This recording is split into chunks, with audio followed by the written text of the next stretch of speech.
جاؤ کہیں اللہ کی طرف سے تم کسی فتنے میں مبتلا نہ ہو جاؤ، او کما قال علیہ الصلوۃ والسلام۔ تو شادی کی بنیاد نہ ذات پات ہے، نہ برادری ازم ہے، نہ خوبصورتی مال حسب اور نسب ہے۔ شادی کی بنیاد صرف دین، ایمان، اسلام، توحید، یہ شادی کی بنیاد ہے۔ مجھے میرے دوست نے ایک تحفہ میں انگوٹھی دی جس میں عقیق لگا ہے، کیا میں اس کو پہن سکتا ہوں؟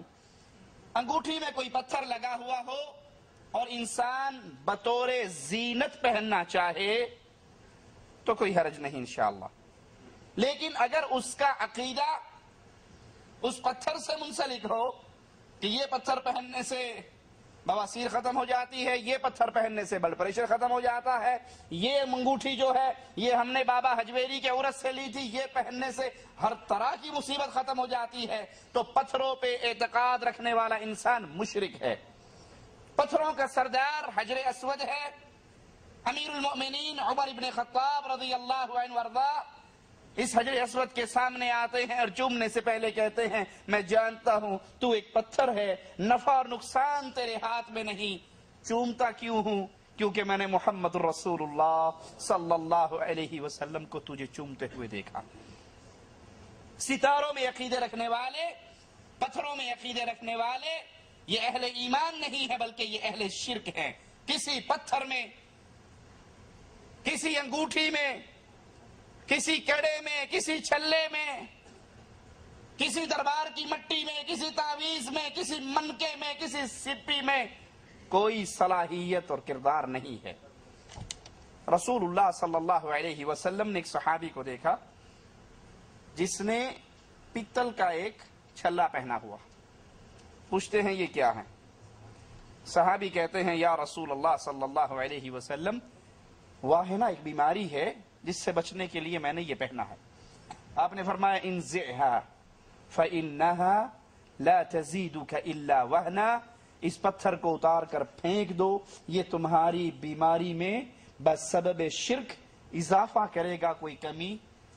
وَلَوْ مُتَّ وَهِيَ عَلَيْكَ مَا أَفْلَحْتَ أَبَدًا، اگر یہ پتھر، یہ پیتل کا چھلا اس عقیدے سے پہنے تمہاری موت واقع ہو گئی تو تم کبھی بھی فلاح نہیں پا سکو گے۔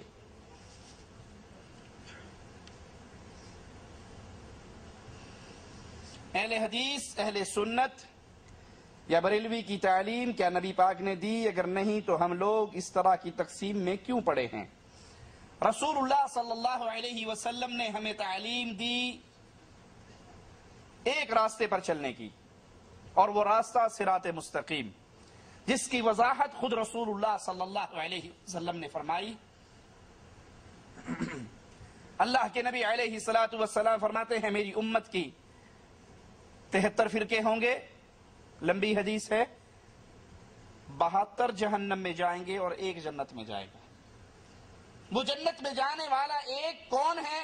اس کی وضاحت بھی خود رسول اللہ صلی اللہ علیہ وسلم نے فرمائی ما انا علیہ واصحابی اليوم، آج جس دین پر، جس راستے پر میں اور میرے صحابہ ہیں، یہ راستہ جنت میں جانے والوں کا راستہ ہے۔ تو رسول اللہ صلی اللہ علیہ وسلم نے اہل جنت کی تعلیم ہمیں دی، اور اہل جنت کون ہے؟ جو رسول اللہ صلی اللہ علیہ وسلم کے راستے پر اور آپ کے صحابہ کے راستے پر ہوں۔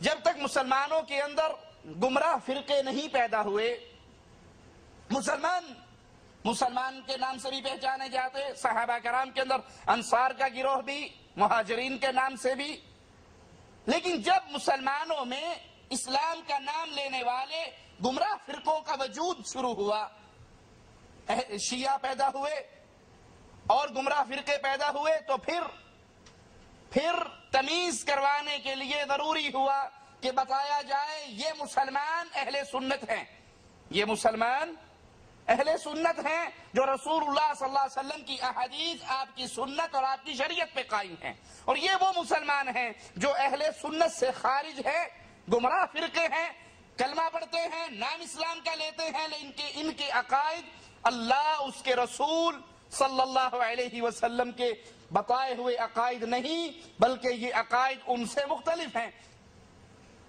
یہ تفریق کرنا ضروری ہوئی جب مسلمانوں کے اندر کلمہ گو گمراہ فرقے پیدا ہوئے، اور آج یہ گمراہ فرقے اتنی کثرت سے ہیں، نام اسلام کا ہے، نسبت اسلام کی طرف ہے، تو ان کے درمیان تمیز کرنے کے لیے یہ بتانا ضروری ہے یہ اہل سنت ہیں، یہ اہل بدعت ہیں، یہ اہل شرک ہیں، یہ اہل توحید ہیں۔ یہ تمیز کے لیے صفاتی نام رکھے، اور محدثین کے دور سے یہ نام چلتے آ رہے۔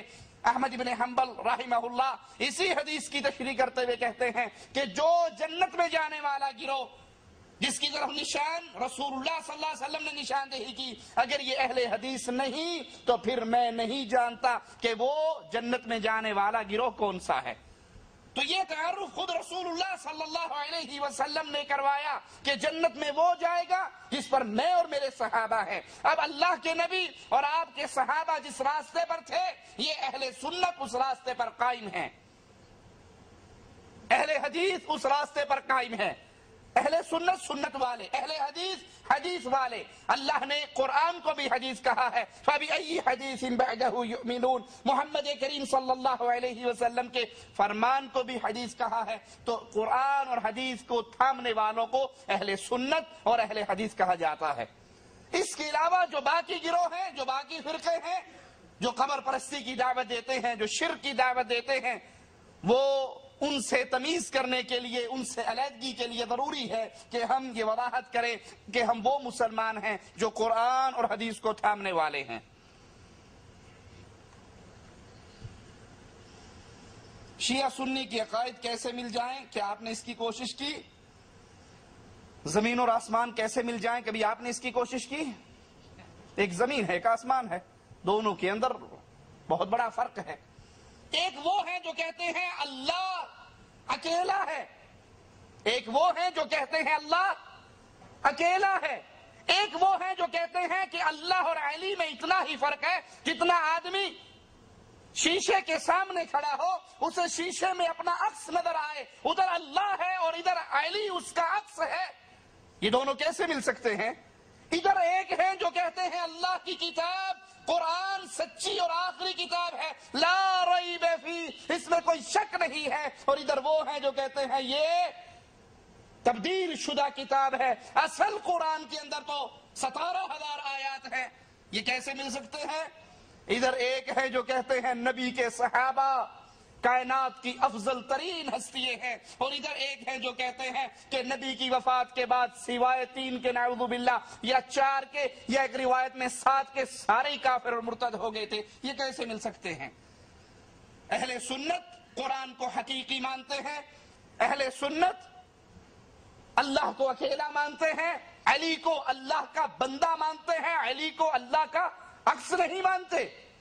اور جو اہل شرک ہیں، اہل توحید کبھی اہل شرک کے ساتھ مل نہیں سکتے اور اکٹھے نہیں ہو سکتے۔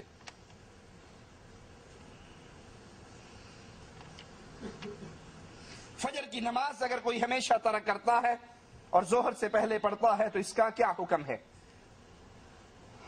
ابن باز رحمت اللہ علیہ سے ایک نوجوان نے یہی سوال کیا تھا کہ میں فجر کی نماز فجر کے وقت پہ نہیں پڑھتا، بلکہ میں ڈیوٹی ٹائم پر الارم لگا کر سوتا ہوں، اور جب میں نے ڈیوٹی کے لیے جانا ہوتا ہے تو اٹھ کر پہلے نماز پڑھ لیتا ہوں اور پھر میں اپنی نماز کے بعد ڈیوٹی پر چلا جاتا ہوں۔ میں نے جو اٹھنے کا ٹائم فکس کیا ہے وہ میری ڈیوٹی ٹائمنگ کے مطابق ہے۔ تو شیخ ابن باز رحمت اللہ علیہ نے کہا تھا کہ تم کافر ہو، مسلمان نہیں ہو۔ تمہاری اللہ نے عبادت کا جو مقام، جو وقت مقرر کیا ہے، تم نے اس کو چھوڑ کر تبدیل کر کے اپنی مرضی سے ایک نیا وقت مقرر کر لیا ہے۔ اور دلیل ارائیت الذی من اتخذ الہہ ہوا، کہ تم نے ایسے شخص کو دیکھا ہے جس نے اپنی خواہش کو اپنا رب بنا لیا۔ واللہ اعلم۔